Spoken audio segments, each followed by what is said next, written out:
Rogue Legacy is a 2D side-scrolling action platformer that will no doubt invoke thoughts of Castlevania or Ghouls and Ghosts upon first glance, but a deeper look into the game reveals something much more special. I'm Mitchell from Gamefront, and this is a video review for Rogue Legacy.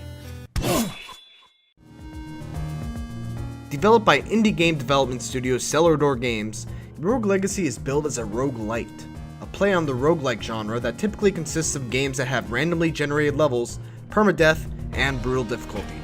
So let's see. Randomly generated levels? Check. Brutal difficulty? Check and double check. Permadeath?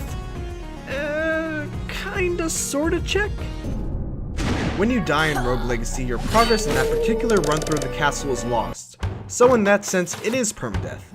Every time you die, you have to start over from the beginning of a randomly generated castle.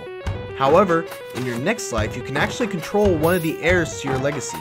This heir inherits all the gold you found in your prior run and can spend that gold on upgrades, equipment, and enhancements that will then carry over to all of his or her future heirs. So basically this means that while you lose any progress you've made in the castle, your character progression is carried over every time you die. The catch is that you must spend all of your money before you re-enter the castle because of this asshole right here. He will take all of your gold away each time you re-enter the castle, making it impossible to simply stockpile money. If you don't make enough money to afford some sort of upgrade, Charon's gonna mug you for every bit of gold that you've got. When you're selecting your next heir, there are a number of things to consider. Each heir has a class, several traits, and a magic spell. The starting classes are Knight, Mage, Knave, and Barbarians. Knights have good all-around stats. Mages are glass cannons that focus on magical spells, Knaves have weak stats but great critical hits, and Barbarians have weak strength and magic, but loads of hit points. There are plenty of unlockable classes as well, and while they vary in terms of their overall usefulness, they each have a specific role that they play very well. More interesting are the various traits that these characters have. Traits are randomly assigned bonuses or detriments that are loosely based off of real-world afflictions. For example, colorblindness causes the game to put on a black and white filter. Having ADHD will allow your character to move extra fast, and vertigo will force you to play the entire game upside down.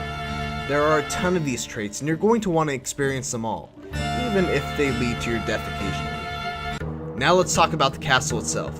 The castle is broken up into 4 parts. There's the main castle level, and from there, if you go north, you'll eventually reach the tower. East to reach the forest, and south to reach the dungeon.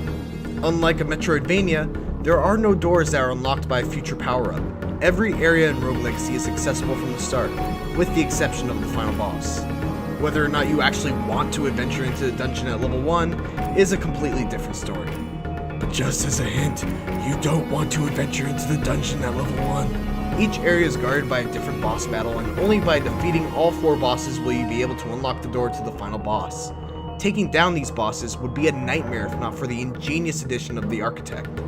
The Architect is an NPC that you can purchase once you're ways into the game, and by giving him 30% of the gold you find in your next run, you can lock the layout of a castle down and retain the progress you had before you died.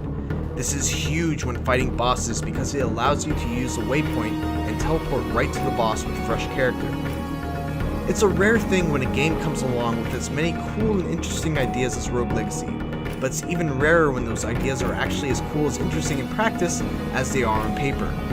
Rogue Legacy is that kind of special game, and if you're at all interested in challenging, rewarding, and well-designed 2D action-adventure games, don't let this one slip under your radar.